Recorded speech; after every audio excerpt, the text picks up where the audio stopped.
was doing it was going to be fabulous, so I said, okay, fine. So here I am. For me, I get the question a lot. People are constantly asking me, like, how do you balance it all?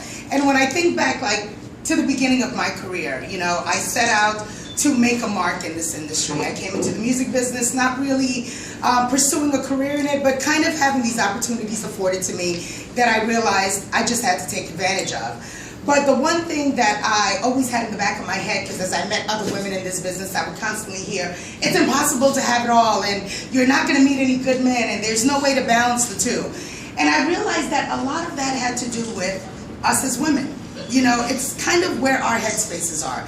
The expectations that we have, hi darling, for the men in our lives, you know, the expectations that we think we have to impose on them. You know, I think one of the keys to being or balancing a successful relationship is being clear about who you are and what you bring and what you're looking for, so that you're not putting the brunt of your happiness and your expectations and your goals and your aspirations on someone else. Because that's a lot of pressure to put on a relationship.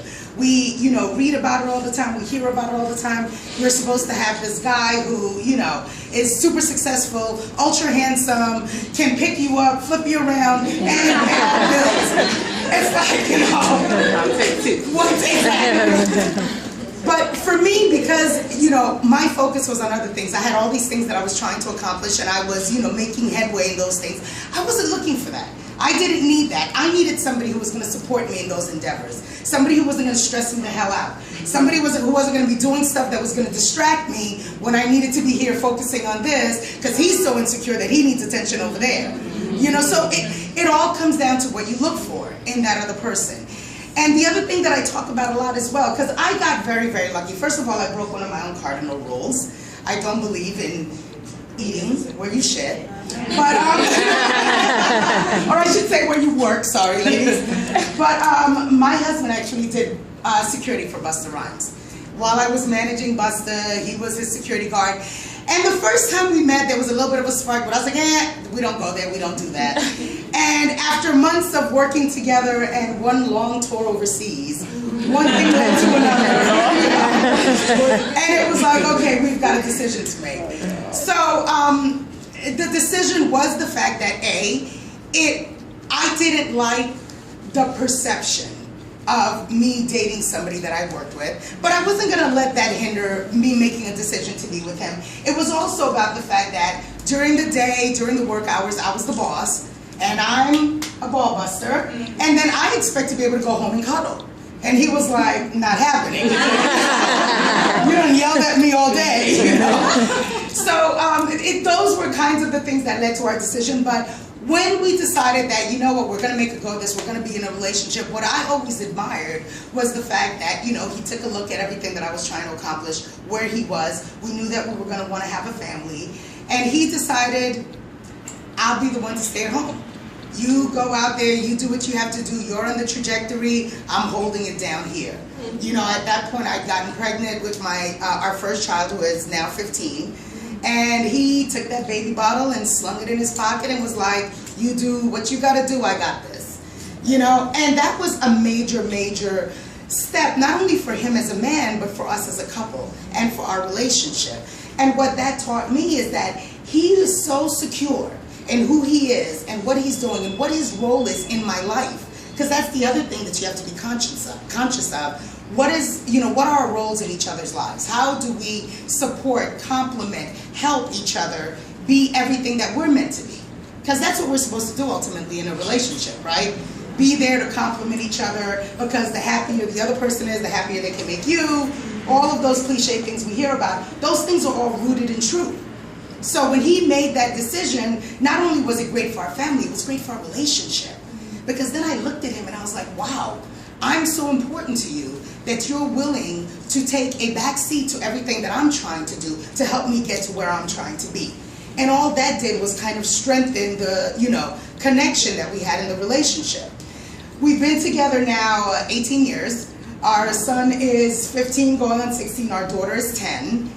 He's been a stay-at-home dad all those years, but stay-at-home dad is not sitting in front of the TV set scratching his balls, you know, like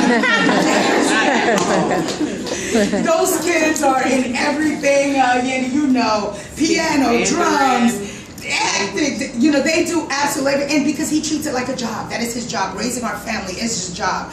Making sure our house is in order is his job. I'm prone to coming home and deciding I want to open up random businesses. I came home one day, I was like, did you ever think about a restaurant? Because I just bought a building.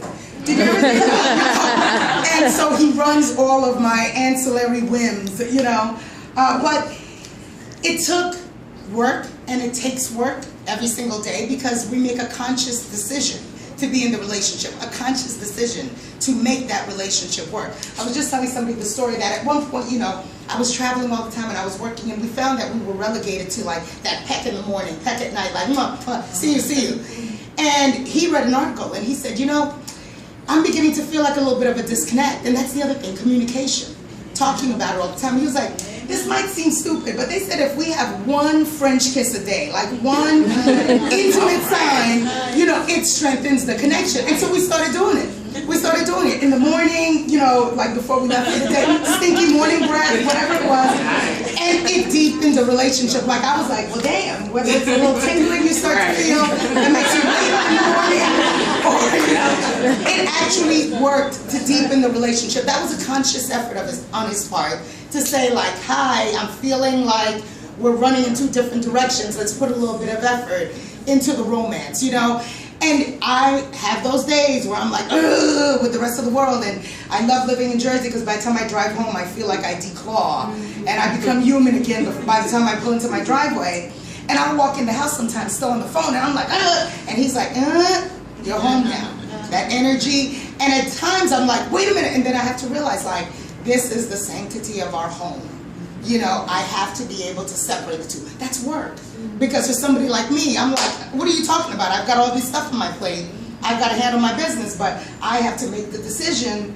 He's right. We have a family we're building. It's not healthy for our kids to hear that tone and that aggression. And I make that conscious decision to, you know, put that aside. I'm home now. It's time for home life. Yandy knows, like, I spend a lot of time, like, bringing my friends and my family together.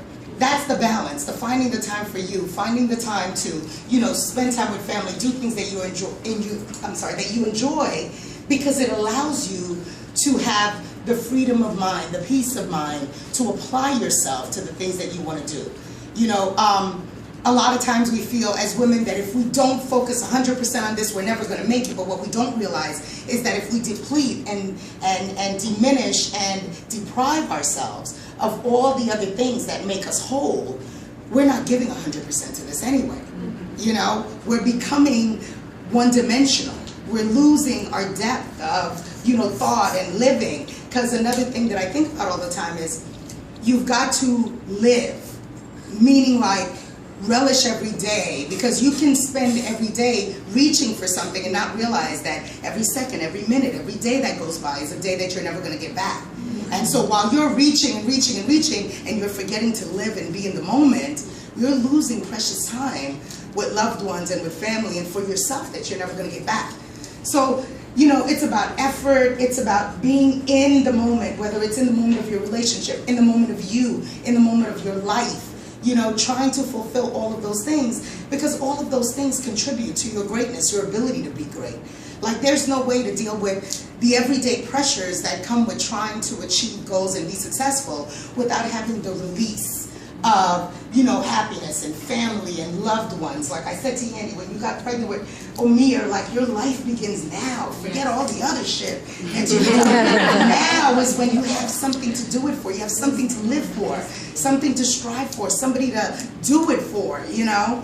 That's what it's really about. And, you know, making a conscious effort to be in it. Don't think that anything happens. None of it is magic. People always like, oh, I want one just like him, or can't you clone him, you know, with my husband and stuff. And I'm like, he's amazing, and I know I was blessed, but it's a conscious decision that we make every day. It's a conscious decision we make as individuals to be the best us, so that when we come together, we're the best together. But it's, you know, constantly a conscious decision.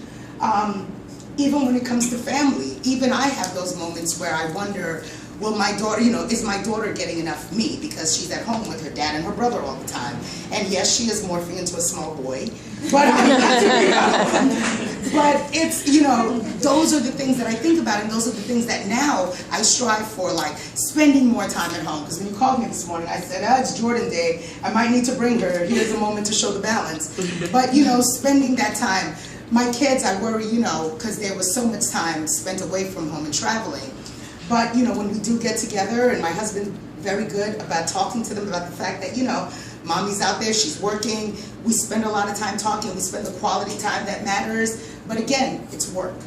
It's work. None of this stuff happens magically. You don't get up and have the perfect family, the perfect balance, but you have to be willing to put in the work, you have to be willing to strive for it.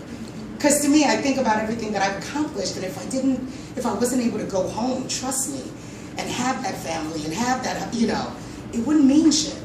You'd be sitting there with a bunch of what? Red bottoms and pocketbooks. And, you know, how many of those can you have, you know? But I don't know what other format, what else you want to do. Well, that's great.